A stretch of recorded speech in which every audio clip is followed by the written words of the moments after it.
ஒரு மண் சட்டி எடுத்துருக்கேன். அதில் எண்ணெய் சேர்த்துக்கிட்டு எண்ணெய் காஞ்சதுக்கப்புறம் 1 ஸ்பூன் ஜீரகம், 1.5 ஸ்பூன் கிட்ட வந்து மல்லி, 3 வரமிளகா, 5 பல்லு பூண்டு எடுத்து தோல் உரித்து சேர்த்துக்கிறேன். இப்போ தூதுவளையை வந்து க்ளீன் பண்ணி வச்சுருக்கேன், அதையும் சேர்த்து நல்லா வதக்கிக்கலாம். இது வதக்கினதுக்கப்புறம் வந்து ஆறுனதுக்கப்புறம் அரைச்சிக்கலாம். இப்போ அதே பாத்திரத்தில் வந்து பார்த்திங்கன்னா எண்ணெய் சேர்த்துருக்கேன். எண்ணெய் காஞ்சதுக்கப்புறம் 1 ஸ்பூன் கிட்ட வந்து கடுகு, 1/2 ஸ்பூன் கிட்ட வந்து வெந்தயம், இப்போ 2 வரமிளகா, இப்போ கொஞ்சமாக பெருங்காயத்தூள் சேர்த்துப்போம். இப்போ சின்ன வெங்காயம், கொஞ்சம் பூண்டு, ஒரு பச்சை மிளகாய் தட்டி வச்சுருக்கேன், சேர்த்து நல்லா வதக்கிக்கலாம். கொஞ்சம் கருவேப்பிலை, ரசத்துக்கு தேவையான அளவு உப்பு சேர்த்துருக்கேன். 2 தக்காளி சேர்த்துக்கிறேன். சேர்த்துட்டு நல்லா வதக்கிப்போம். நம்ம அரைச்சி வச்சுருக்க தூதுவளை பேஸ்ட்டை வந்து இதில் சேர்த்துக்கலாம். ஒரு நெல்லிக்காய் சைஸ் புளி எடுத்து கரைச்சி வச்சுருக்கேன், அதை நம்ம இதில் சேர்த்துப்போம்.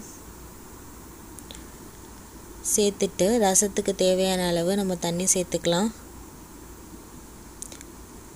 மிளகுத்தூள் கொஞ்சம். இப்போ வந்து பார்த்திங்கன்னா ஒரு பச்சை மிளகாய் கட் பண்ணி சேர்த்துக்கிறேன். கொஞ்சம் தோலோடு பூண்டு தட்டி சேர்த்துக்கிறேன்.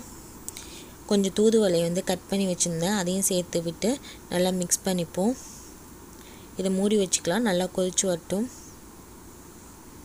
அவ்வளோதான் ஃப்ரெண்ட்ஸ், தூதுவளை ரசம் ரெடி.